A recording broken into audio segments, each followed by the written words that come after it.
আসসালামু আলাইকুম। ডিআইডিন লাইফস্টাইলের নতুন ভিডিওতে সকলকেই স্বাগতম।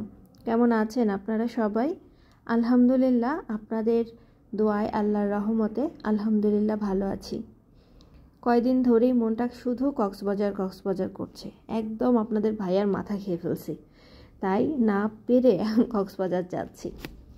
আর এই কক্সবাজার যাওয়ার পিছনে সবথেকে বড় অবদান যার, সম্মানিত শরীফ স্যারের। ধন্যবাদ স্যার। আর কক্সবাজার হয়তো যাওয়া হতো কিছুদিন পর, কিন্তু আপনার এই প্ল্যানের কারণে এত দ্রুত যাওয়া হচ্ছে, সত্যি থ্যাংক ইউ। আর এখন আমরা যাব হচ্ছে ট্রেনে, কক্সবাজার এক্সপ্রেসে। তো আমাদের ট্রেনটা ছিল রাত 10টায়। ট্রেনের ইঞ্জিনের সমস্যা থাকার কারণে ট্রেনটা ছাড়ছে রাত 1টার দিকে। আর আমরা ছিলাম হচ্ছে এক্সট্রা বগিতে ছিল আমাদের সিট। তো অত দূর পর্যন্ত আমরা ছিলাম স্টেশনের এক মাথায়, আর এই ভারী লাগেজ নিয়ে টানতে টানতে যেতে হয়েছে আরেক শেষ প্রান্তে। আর আমাদের ট্রেনের বগিগুলো ছিল প্ল্যাটফর্মের একদম বাইরে। তো যাই হোক, ওই যে বাঙালি আছে না, তর্স হয় না, একদম তাড়াহুড়া করে হুড়োপাটি করে যা করার করে ফেলে, তো ওরকমই। তো হুড়োপাটি করে তাড়াহুড়া করে আর তর্স হচ্ছিল না, যেহেতু ট্রেনটাও আসছে লেট করে আর অনেকক্ষণ ব্যাপার। তো তাই সবাই আসলে চাচ্ছিল ট্রেনের ভিতরে একটু রিল্যাক্সে বসবে, বাইরে তো ঠান্ডাও। সব কিছু মিলিয়ে এই যে দেখেন আমাদের বগি প্ল্যাটফর্মের বাইরে। তো যাই হোক, কষ্ট করে আমরা উঠে পড়ছি। উঠে পড়ার পরে আমরা তারপরে একটু আশেপাশে দেখতেছিলাম। আর এখানে কয় টাকা খরচ হয়েছে ঢাকা থেকে কক্সবাজার এক্সপ্রেসে যেতে। কক্সবাজার এক্সপ্রেসে যেতে হচ্ছে ট্রেনের টিকিট 700 টাকা করে। তারপরে আপনি ওখানে নামাই দেওয়ার পরে আপনি সেখান থেকে অটোতেও যেতে পারে, বা বিআরটিসি বাস আছে। বিআরটিসি বাস হচ্ছে লোকেশন অনুযায়ী মাইকিং করে, আর সাথে হচ্ছে টাকাটার কথাটাও বলে দেয় যে কত টাকা করে নেবে। তো ওখানে আপনার বিআরটিসিতেও যেতে পারেন, তাহলে আপনাদের খরচটা একটু কমবে। এই তো। আর আমার সামনের সিটে বসতে হচ্ছে 4টা বাচ্চা, একটা ফ্যামিলির। আর পিছনের সিটে বসছে 6টা ইয়ং ছেলেপেলে। বোঝেন তাহলে আমার জার্নিটার অবস্থা। যাচ্ছি রিফ্রেশ হইতে, পুরো হ্যাং অবস্থা। যাই হোক, আল্লাহর রহমতে রাত 1টায় ট্রেন ছাড়ার পরে 5টা 40-এ আমরা চট্টগ্রাম স্টেশনে চলে আসি। তো আমি নামতে চাচ্ছিলাম না, যেহেতু ভোর, ঠান্ডাও বেশি। আর কোথাও গেলে মনে হয় কি আমাকে একটু অলসতাটা বেশি ভালো মতো চেপে ধরে। তো আপনার ভাইয়া একটু আমাকে ভালো মতো পুশ করে বা হচ্ছে ধাক্কা ধাক্কা দিয়ে আমাকে এখানে ওখানে দেখায়। তো বেশিরভাগ জায়গা দেখার ক্ষেত্রে আপনার ভাইয়ার ক্রেডিটটাই বেশি, থ্যাংক ইউ। এখন চট্টগ্রামে আসার পর অবশ্য দেখো না, অনেক সুন্দর প্ল্যাটফর্মটা। আচ্ছা ঠিক আছে চলো। আর যেহেতু আমরা উত্তরবঙ্গের মানুষ, এই পাশে আসা হয় না, তাই ভাবলাম ঠিক আছে।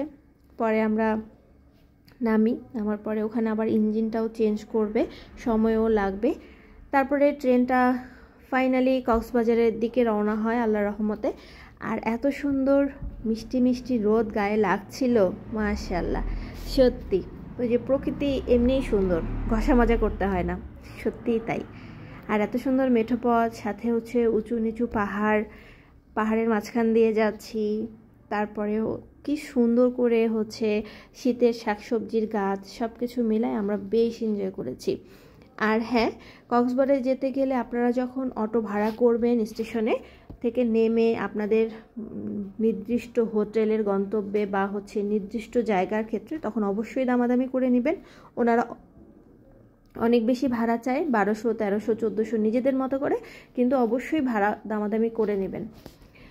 আর তারপরে আমরা চলে আসি ফাইনালি কক্সবাজারে।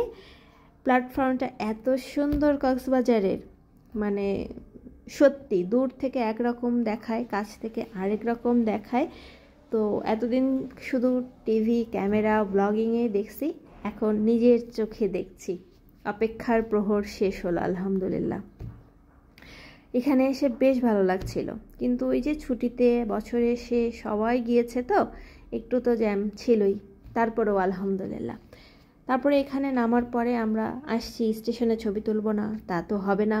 তারপরে একটু ঢং শুরু করলাম। আর মেয়ে মানুষ মানেই ঢং করব, আমাদেরকেই ঢং মানায়। যাই হোক আলহামদুলিল্লাহ। আর এরপরের ব্লগগুলো আসবে আরও ইন্টারেস্টিং। আর সবগুলো ব্লগেই কত খরচ হয়েছে, কিভাবে খরচ হয়েছে, সবগুলোই ডিটেলস থাকবে আপনাদের বোঝার সুবিধার্থে। এই যে কক্সবাজার রেলওয়ে স্টেশন, সাথে আছে এই যে শামুক, পার্ল, সব কিছু। কেমন লাগলো ভিডিওটা অবশ্যই কমেন্ট করে জানাবেন। যারা কক্সবাজার আসেননি অবশ্যই আসবেন ফ্যামিলির সাথে, ভালো লাগবে।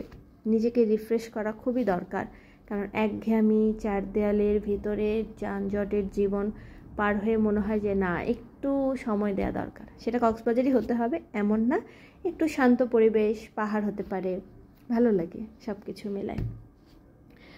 যাক, আলহামদুলিল্লাহ অনেক দিনের ইচ্ছাও পূরণ হয়েছে। আর কিছুদিন ধরে তো বললামই মনটা কক্সবাজার করছিল।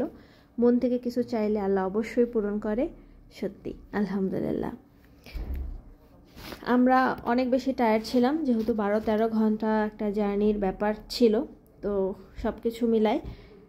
আর এই অটোগুলোই যায় আপনার গন্তব্যে, এই অটোগুলো এক একজন এক একভাবে ভাড়া চাবে। আর এই যে বিআরটিসির কথা তো আমি বলছি, এখানে দাঁড়া তারা মাইকিং করে, তো আপনারা প্ল্যাটফর্ম পার হয়েই আপনারা এরকম অটো বিআরটিসি বাস পেয়ে যাবেন। তারপর আমরা এখান থেকে, যেহেতু আমরা ইনানি বিচে যাব, আমাদের রিসোর্ট ছিল ইনানি বিচে, তো আমাদের ওখান থেকে 1200-1300 টাকা ভাড়া চাইছে। আমরা দামাদামি করে 400 টাকায় আসছি।